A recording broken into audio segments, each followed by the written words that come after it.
Higit sa 2 dekada na ako sa industriya ng investments. Mula stocks, mutual fund, insurance at real estate na ikot ko na yung lahat. At iisa lang ang napansin ko, kulang sa kaalaman ng mga Pilipino. Ito ngayon ang layunin ng aming programa, ang palaguin ang kaalaman ng mga Pilipino upang maayos nilang maipundar ang pera nilang pinaghirapan.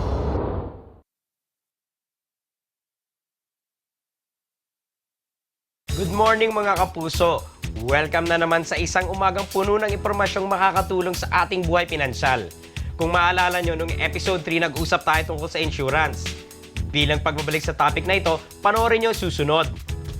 Halimbawa, sabihin natin sa buong buhay mo, 2 investments lang ang meron ka. Isang savings account at isang lupang nagkakahalaga ng 1 million pesos. Kung wala kang insurance at namatay ka, ang mga assets mong ito ay automatic na ma-freeze at subject to the 20% estate tax ng gobyerno. Ibig sabihin, ang pamilya mong naiwan ay kinakailangang maglabas ng 200,000 pesos para lang makuha yung lupang pinag-ipunan mo. Dito ngayon papasok ang insurance. Sabihin nating may policy kang worth 200,000 pesos sa iyong pagkamatay. Pag nawala ka na, ilalabas ito ng insurance company at hindi ito subject sa estate tax. Kaya, ito ngayon ang pwedeng gamiting pambayad ng iyong pamilya para makuha ang lupang pinag-ipunan mo. So in short, ang insurance na 200,000 pesos ay nakapagprotekta ng iyong investment na worth 1 million pesos. This week, makinig at manood kayo ng mabuti dahil pag-uusapan naman natin kung paano mag-claim ng insurance policy. Bibigyan ko na rin kayo ng mga tips para alam natin kung ano ang dapat at hindi dapat gawin upang maging madali ang ating pag-claim ng mga policies. Ngayon pa lang, sasabihin ko na sa inyo na medyo mahirap ang proseso ng pag-claim ng isang insurance policy. Ang daming requirements ang kailangang masubmit bago maglalabas ng pera ang isang kumpanya. Ganun pa man, here are a few easy steps na pwede niyong gawin upang dumali ang proseso. Number 1. Kumuha ng insurance sa malaking insurance company. Sa isang malaking insurance company, mas organized ang mga proseso ng pag-claim. Mas makakasiguro ka rin na mas madaling maghanap ng impormasyon tungkol sa kumpanya o sa mga produkto at mga proseso nito. At syempre, mas maliit ang posibilidad na malulugi ito. Number 2. Go through all the requirements of claiming. Pumunta sa website o tanungin ang inyong insurance agent ukol sa mga requirements at proseso ng insurance claiming. Pwede mo nang umpisahan ang pagkuha ng mga basic documents tulad ng birth certificate, marriage certificate at iba pa para mabawasan ang mga kailangan gawin ng inyong beneficiary in the future. Gumawa ng checklist ng mga documents na hindi pa nakukuha tulad ng death certificate, coroner's report at iba pa. Number 3. Pagsamahin ang lahat at ilagay sa isang envelope.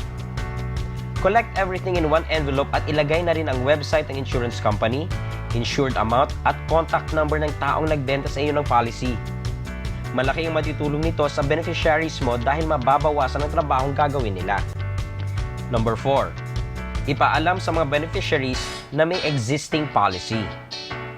Dapat ipaalam sa asawa, mga anak o kung sino mang beneficiary na mayroon kang policy para kung sakaling mawala ka unexpectedly, alam nila na may insurance silang pwedeng makuha. Nabanggit ko na dati na para sa akin, ang main purpose ng insurance ay ang pagbayad ng estate taxes. Tandaan, may deadline ng pagbayad nito, so the sooner your beneficiaries are able to claim your insured amount, the sooner they can pay their taxes. Kaya ko rin actually ginawa itong episode na to is to give people an understanding na minsan pag hindi natin iniingatan yung mga investments natin, nasasayang lang talaga yung mga ito.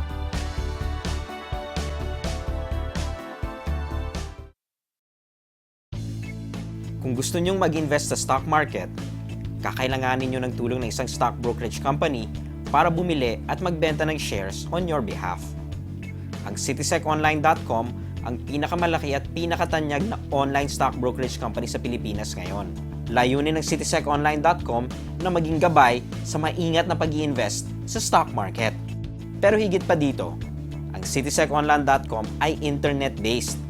With just a few clicks, you can buy, sell, and monitor your shares, all from their website. Nandun na rin ang lahat ng stock recommendations, information, at articles na kakailanganin mo to stay updated. Kung dati ay kailangan mo pang tumawag sa broker mo para mag-trade, ngayon you can do it basta may internet connection ka. Never has investing in the stock market been so easy and convenient. And for those of us who want to give it a try, citiseconline.com is the best place to start.